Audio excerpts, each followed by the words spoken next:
এই বৃষ্টিতে কোথায় জল জমে যাবে, ঠিকমতো বাস অটো পাওয়া যাবে কিনা, তার থেকে কলকাতার এখন বড় ভরসার জায়গা মেট্রো। এই তো গত সোমবার থেকে মেট্রোর আরও 3খানা নতুন লাইন খুলে গেছে। তো তার মানে এখন শহরের একদিক থেকে আরেক দিক মেট্রো কানেক্ট করছে, অফিস যাত্রীদের সমস্যা কিছু নেই। সত্যি কি তাই? সোমমঙ্গল বুধ বৃহস্পতি পেরিয়ে আজ শুক্র, মেট্রো স্টেশনের ছবি দেখুন একবার। ঠিক ঠিক করছে ভিড়, গিজগিজ করছে মানুষ। এত মানুষ, এত ভিড়ের মধ্যে অফিস টাইমে কি রেজাল্ট হয়? রেজাল্ট হয় মেট্রোর গেট বন্ধই হয় না, তাতে ভোগান্তি আরও বাড়ে। যেমন দমদমে আমরা এক সপ্তাহ ধরে প্রবলেম ফেস করছি, এটা দেখে না ওরা, এগুলো ওরা দেখবে না। সরাসরি আবির আমার সঙ্গে রয়েছে। আবির, যখন এরকম একটা অফার, এরকম একটা ভালো বিষয় যেখানে মেট্রোর মাধ্যমে কলকাতার এক প্রান্ত থেকে আরেক প্রান্ত, এমনকি হাওড়া পর্যন্ত পৌঁছে যাওয়া যাচ্ছে সেক্টর 5 থেকে, এরকম একটা সুযোগ করে দেওয়া হয়েছে।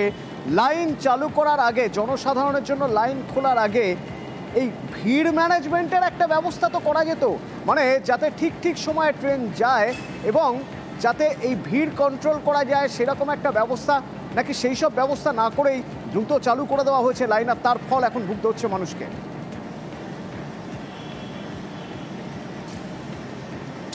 অতনু, প্রথমত হচ্ছে যে কলকাতা শহরে একাধিক সেকশনে একাধিক লাইনের মেট্রো চলছে। যে জায়গাকার এই অব্যবস্থা নিয়ে আমরা ছবি দর্শকদের সামনে তুলে ধরছি, সেটাই হচ্ছে দেশের প্রথম মেট্রোর, যেটা বর্তমানে ব্লু লাইন হিসেবে পরিচিত। এবং এই দমদম থেকে বা পিছিয়ে যাই দক্ষিণেশ্বর থেকে একেবারে ক্ষুদিরাম, কারণ এখন তো কবি সুভাষ অব্দি মেট্রো যায় না, এই সেকশনের চেহারাই সব থেকে খারাপ। তুমি বলছিলে ক্রাউড ম্যানেজমেন্টের কথা, ক্রাউড ম্যানেজমেন্ট সিস্টেম তো নেই। তার থেকেও বড় কথা হচ্ছে যে এখানে অপারেশনসের জন্য যে ধরনের কর্মীর প্রয়োজন সে ধরনের কর্মীর সংখ্যা নেই।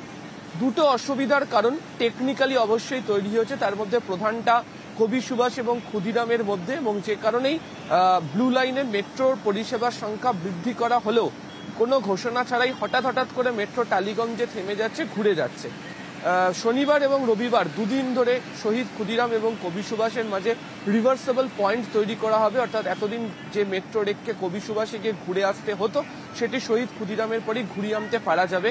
তারপরে সিগন্যাল অ্যান্ড টেলিকমিউনিকেশনের কাজ হবে, তারপর কোথাও গিয়ে একটা শহীদ ক্ষুদিরাম থেকে ঠিকঠাক সময় মেট্রো পাওয়া যাবে এমন একটা কথা শুনতে পাওয়া যাচ্ছে। এবার প্রশ্নটা হচ্ছে কেন এই লাইনটি বললাম, তার কারণ আজকেই Kolkata metro general manager P Uday Kumar Reddy তিনি অবসর নিচ্ছেন। নতুন কোন জেনারেল ম্যানেজার আসছেন, অর্থাৎ যিনি গোটা বিষয়টি পরিচালনা করবেন, তা এখনো পর্যন্ত রেল বোর্ড বা মন্ত্রকের তরফ থেকে জানানো হয়নি। ফলে কে সিদ্ধান্ত গ্রহণ করবেন আগামী সময়গুলোতে তা এখনো পর্যন্ত সন্ধিয়ান মেট্রো রেলের কর্তারাই। দ্বিতীয়ত হচ্ছে, একদিকে হচ্ছে ইয়েলো লাইন চালু হওয়ার কারণে দক্ষিণেশ্বর থেকে দমদম আসতে সময় লেগে যাচ্ছে নোয়াপাড়ার ক্রসিংয়ে, আর ক্ষুদিরামের কথা তো আমি তোমাকে বললামই। এবং এর ফলে বিভিন্ন জায়গাতে মেট্রো বাঞ্চিং হয়ে যাচ্ছে, যেখানে 5 মিনিট বা 7 মিনিট অন্তর চলার কথা সেটি চলে যাচ্ছে 11 থেকে 13 মিনিট। ফলে স্বাভাবিকভাবেই একাধিক স্টেশনে ভিড় বাড়ছে। গতকাল সন্ধ্যাতেই যেভাবে দেখতে পাওয়া গেল, ভিড়ের চাপে দরজা বন্ধ করতে না পারার কারণে ডোর প্যানেল একটি রেকের 6টি খারাপ হলো এবং সে রেক আজ রক্ষণাবেক্ষণের জন্য রয়েছে। স্পেয়ার রেক দিয়ে চালানো হলেও বহু ক্ষেত্রে ভিড়ের কারণে যে সমস্যা তৈরি হচ্ছে তাতে শুধুমাত্র দরজাতেই যে ধরনের সমস্যা, তাতে প্রত্যেকটা স্টেশনের দেরিতে এসে আরও 5 থেকে 6 মিনিট কার্যত মেট্রোকে দাঁড়িয়ে পড়তে হচ্ছে। এবং এর প্রত্যেকটারই একটাই কারণ, উপযুক্ত কর্মীর অভাব এবং উপযুক্ত কর্মী না নিয়ে, যে সংখ্যক কর্মীর প্রয়োজন তাদেরকে না নিয়ে একাধিক সেকশন এভাবে চালু করে দেওয়া। ফলে ক্রাউড ম্যানেজমেন্টের পাশাপাশি অপারেশনসের অসুবিধার কারণেই এই বিস্তর ভোগান্তির মধ্যে দিয়ে পড়তে হচ্ছে মেট্রো রেলের যাত্রীদের, ব্লু লাইনের যাত্রীদের বিশেষ করে, যাদেরকে দক্ষিণেশ্বর থেকে টালিগঞ্জ বা ক্ষুদিরাম পর্যন্ত আসা যাওয়া করতে হচ্ছে। ধন্যবাদ। আমি দুর্ভোগ হচ্ছে, আগের যেরকম মেনটেনেন্স ছিল সেরকম মেনটেনেন্স নেই, দেরি হচ্ছেই। আমি তো এখন 4টে গাড়ি ফেল করে এখন এলাম, যবে দিয়ে ওই কবি সুভাষের হয়েছে তবে থেকে দুর্ভোগ রোজকার ভোগ করছি। নেতাজি কুদঘাট থেকে উঠছি, টালিগঞ্জে আমি দাঁড়াচ্ছি, ওখানে কিছুক্ষণ দাঁড়াচ্ছে, ওইখানে দাঁড়াচ্ছে, ডেলিকার দুর্ভোগ। এখন যা স্টার্ট হয়েছে কিছু বলার নেই। আমি ডিসাইড করলাম যে বাসে করে যাব, ফেরার সময় অ্যাটলিস্ট দুর্বিষহ ওঠা যাচ্ছে না, রোজের। পরপর দুখানা ট্রেন ড্রপ দেওয়ার জন্য প্রচণ্ড ভিড় হচ্ছে।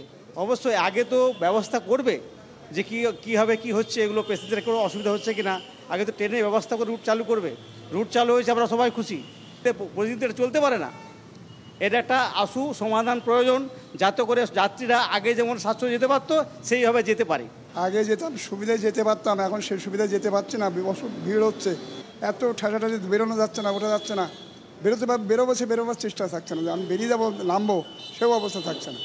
করেছে ঠিক করেছে, কিন্তু গাড়ি বাড়ানোর দরকার ছিল, গাড়ি ঠিক টাইমে চালানো উচিত ছিল, সেইটা মেনটেন করে তারপর এটা করা উচিত ছিল।